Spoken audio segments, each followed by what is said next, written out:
selamat datang di video pembelajaran hari ini. Pada kesempatan kali ini, kita akan membahas topik yaitu yang sangat mendasar namun penting dalam ilmu pengetahuan alam, yaitu materi dan sifatnya. Materi adalah segala sesuatu yang menempati ruang dan memiliki massa. Tapi tahukah kalian bahwa sifat-sifat materi bisa sangat beragam? Yuk kita pelajari bersama materi dan sifatnya. Jadi semua benda di alam ini seperti tumbuhan, hewan maupun manusia itu termasuk materi. Materi adalah segala sesuatu yang memiliki massa dan menempati ruang. Istilah materi meliputi segala sesuatu yang dapat dilihat dan disentuh seperti air, pohon, dan tanah, serta yang tidak dapat dilihat dan disentuh seperti udara. Materi dan sifatnya, setiap materi memiliki sifat tertentu yang khas yang memudahkannya untuk dikenali dan dibedakan dengan zat lainnya. Seperti materi dikelompokkan menjadi dua, yaitu sifat fisika dan sifat kimia. Sifat fisika, suatu materi dapat dilihat dan diukur secara langsung, yaitu termasuk sifat fisika misalnya warna, bau, kerepatan, titik lelah, titik beku, kelenturan, dan kekuatan. Sifat kimia ialah sifat yang berhubungan dengan kemampuan sebuah zat untuk bereaksi atau berubah menjadi zat lain. Untuk mengukur dan mengamati sifat kimia hanya dapat dilakukan melalui reaksi. Contohnya gas hidrogen dapat berubah menjadi air jika direaksikan dengan oksigen. Selain dapat digolongkan berdasarkan sifat fisika dan kimia, sifat materi dapat dikelompokkan menjadi sifat eksistensi dan sifat intensif. Sifat eksistensi adalah sifat materi yang bergantung pada jumlah zat tersebut. Semakin banyak jumlah berarti semakin berat. Contoh, gula pasir yang beratnya 1000 gram, jumlahnya lebih banyak dibandingkan gula pasir yang beratnya 500 gram. Sifat eksistensi materi meliputi berat, panjang, volume, molaritas, dan normalitas. Sifat intensif materi adalah sifat materi yang tidak bergantung pada jumlah zat. Contohnya, berapapun jumlah warna dari gula pasir adalah putih. Sifat intensif materi meliputi kerepatan, temperatur warna, bau, dan rasa. Nah, perubahan materi dapat mengalami perubahan. Air akan berubah menjadi uap, air bila dididihkan, dan akan berubah menjadi es bila dibekukan. Uap air bila didinginkan akan berubah menjadi air, dan es bila dipanaskan akan berubah menjadi kembali menjadi air. Perubahan wujud yang terjadi pada air termasuk ke dalam perubahan fisika, yaitu perubahan materi yang tidak menghasilkan zat baru. Pada perubahan fisika, susunan komponen zat tidak berubah. Contoh perubahan fisika lainnya adalah kapur barus menyublim menjadi gas, gandumnya digiling menjadi tepung terigu.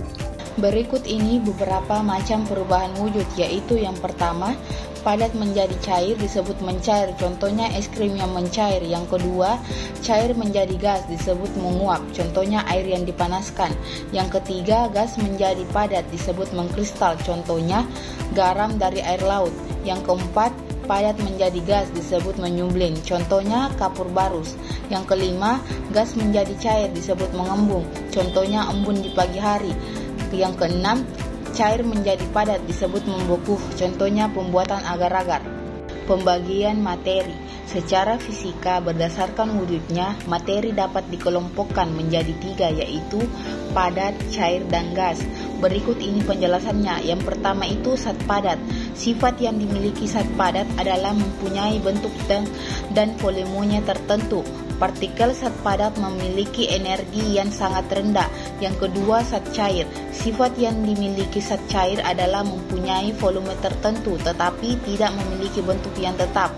Yang ketiga itu gas. Molekul zat gas selalu bergerak. Ikatan dari antar partikel semakin lemah dan semakin menjauh sehingga jarak antar partikel semakin besar. Secara kimia, materi dapat dikelompokkan ke dalam zat tunggal dan campuran. Zat tunggal dapat dibedakan menjadi 2 golongan, yaitu unsur dan senyawa, sedangkan campuran dan dikelompokkan menjadi campuran homogen dan heterogen. Satu zat tunggal adalah bentuk materi yang memiliki komposisi yang tetap dan sifat yang khas, contohnya air, emas, oksigen, dan garam dapur. Zat tunggal dapat dibedakan dengan zat tunggal lainnya dengan melihat komposisinya dan dapat diidentifikasi melalui penampakannya, baunya, rasanya, dan sifat lainnya. 2. Campuran. Campuran adalah kombinasi atau gabungan beberapa zat yang terbentuk tanpa melalui reaksi kimia.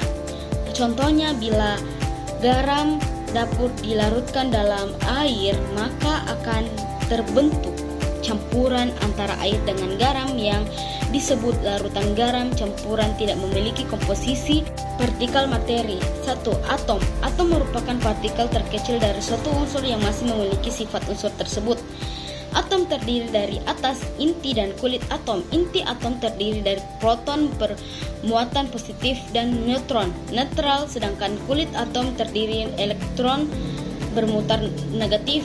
Kedua, molekul. Molekul adalah bagian terkecil dari suatu senyawa kimia murni yang masih mempertahankan sifat seperti kimia dan fisik yang unik. Suatu molekul terdiri dari dua atau lebih atom yang terikat satu sama lain. Molekul dapat dikelompokkan menjadi dua, yaitu molekul unsur dan molekul senyawa. 3. Ion.